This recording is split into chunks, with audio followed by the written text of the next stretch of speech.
नमस्कार, दिव्याच किचनमध्ये तुमचं खूप खूप स्वागत आहे। आज आपण बघणार आहोत करंदी बटाटा, सुकी करंदी। आता सुकी करंदी आहे ना, ती घेताना शक्यतो सफेद रंगाची जी असते ना, थोडी लालसर आणि सफेद अशी घ्या, म्हणजे ती फ्रेश करंदी सुकवली जाते ती अशी सफेद रंगाची असते, फ्रेश ताजीवाली। आणि लाल रंगाची जी करंदी असते ना, तिला ती लाल रंग मारून सुकवली जाते। त्यामुळे कधी कधी ती खूप उरलेली शिळी झालेली असेल थोडीशी अशी, तर तिला मग लाल रंगामध्ये बुडवून ती सुकवतात, लाल रंग आणण्यासाठी आणि फ्रेश दिसण्यासाठी। आणि कडकवाली अशी अशी कडक तुटणारी करंदी घ्या, म्हणजे ती फ्रेश असते। आणि तिला आता साफ करायचं आहे। तिचं पुढचं डोकं करंदीचं, हे बघा, हे करंदीचं पुढचं डोकं आणि मागची शेपटी काढायची आणि हे असं सगळं साफ करून घेऊया। पुढचं डोकं आणि मागची शेपटी, ते टोकदार असतं, ते घेऊ नका खाताना। दातात अडकलं किंवा जिभेला टोचलं तर त्रास होईल, नॉर्मली कोणीच घेत नाही। तर असं साफ करून घ्या आणि हिला 15 ते 20 मिनिटं आपण पाण्यात भिजवून ठेवणार आहे आणि त्याच्यानंतर आपण रेसिपी करायला घेणार आहोत। तर आता मी ही पहिली साफ करून घेते। सगळी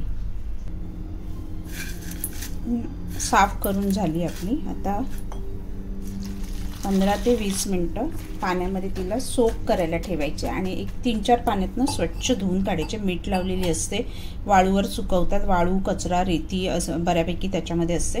तर भिजत ठेवून 10 मिनिटांनी ते सगळं कचरा उतरतो पाण्यामध्ये। 2-3 पाण्यामधनं आपण स्वच्छ धुवून घेणार आहोत। तोपर्यंत आपण बाकीची तयारी करूया। कांदा टोमॅटो सगळं बारीक चिरून घेऊया।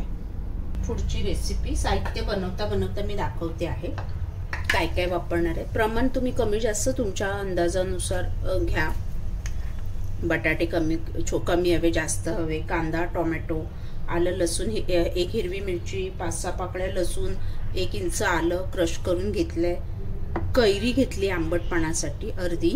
तुम्हाला कैरी नसेल वापरायची तर तुम्ही कोकम वापरू शकता। थोडंसं नॉनव्हेज फिश स्पेशली आंबटच हवं, आंबट तिखट। मालवणी मसाला वापरणार आहे, सिंपल, जास्त काही नाही। तेल छान कडकडीत तापलं की आपण पहिला कढीपत्ता,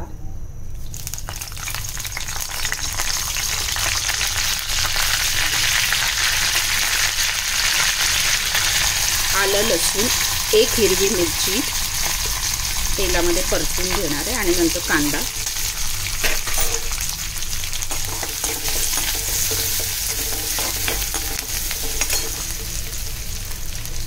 कांदा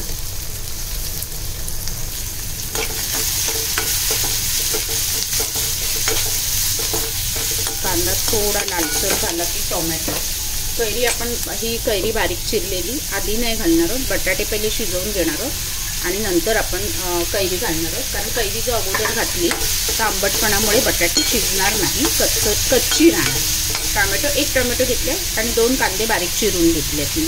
आता 2 मिनिटं परतूया। नंतर आपला मालवणी मसाला, थोडी हळद, 1 पाव चमचा, मालवणी मसाला 1 चमचा। तुम्हाला किती कमी जास्त तिखट कसं हवं त्याप्रमाणे। ऑलरेडी 1 हिरवी मिरची घातली आहे मी।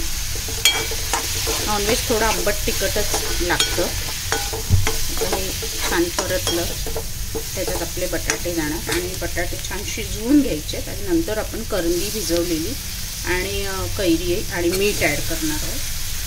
तर हे छान झाकण ठेवून आपण एक वाफेवरती बटाटे शिजेपर्यंत छान बटाटा शिजवून घेणार आहोत।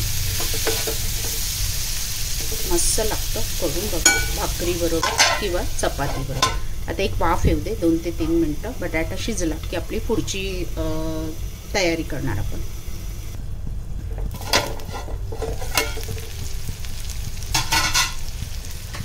अर्धा कच्चा बटाटा बऱ्यापैकी शिजला आहे। आता करंदी घालूया। करंदी आत्ता घालतोय आपण भिजलेली, कैरी लास्टला घालणार आहे। करंदीला पण एक छान वाफ आली की आपली पाण्यात भिजवलेली करंदी छान अशी पिळून घ्यायची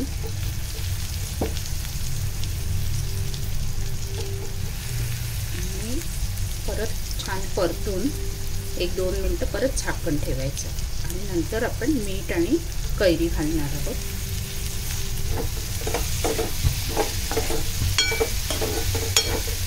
करंदी बटाटा कैरी घालून चव बघा मस्त. कैऱ्या यायला लागल्यात मार्केटमध्ये आणि कोकणात आता नॉनव्हेजमध्ये जेवणात वरणात सगळीकडे कैरी घालायला सुरुवात करतात आणि त्याची एक वेगळी अप्रतिम चव आणि कैरीच्या सीझनमधला कैरीचा आस्वाद घेता येतो. चवीत निश्चितच फरक अप्रतिम पडतो. 2 ते 3 मिनिटांनी वाफ घेतली आपण छान. बटाटा आपला शिजलाय का चेक करूया. नसेल शिजला तर परत झाकण ठेवून आपण परत 1-2 मिनिटं वाफ घ्यायची. बटाटा थोडासा कच्चा आहे तोपर्यंत, बटाटा जोपर्यंत शिजत नाही तोपर्यंत कैरी ॲड करू नका. अजून 2 मिनिटं बटाटा छान शिजू दे. बटाटा शिजला आहे छानपैकी. कैरी ॲड करूया आणि कैरीला एक साधारण 1 मिनिट शिजवून त्याच्यामध्ये कैरीचा आंबटपणा उतरला पाहिजे म्हणून छान असं 1 मिनिट कैरी त्याच्यात शिजवून घ्यायची. त्यापूर्वी आपण मीठ चवीनुसार, सुकी मच्छीला मीठ असतं त्यामुळे धुवून जरी घेतलं तरी त्यामुळे मिठाचा अंदाज प्रॉपर चव घेऊनच मीठ ॲड करा, नाही तर मग खारं. आता आपण कोथिंबीर गार्निशिंग लास्टला. तर कैरी 1 मिनिट, जास्त नाही, एक वाफ करून घेऊया. कैरी टाकली आहे, कैरीचा आंबटपणा त्याच्यात उतरला पाहिजे. आपलं सुकी करंदी बटाटा कैरी घालून तयार आहे. भाकरी किंवा चपाती बरोबर आस्वाद घ्या. छान होतं, परफेक्ट. करून बघा नक्की. अप्रतिम डब्यात नेण्यासाठी पण मस्त आणि झटपट होतं. बटाटा उकडलेला वापरला तर अजून पटकन होईल.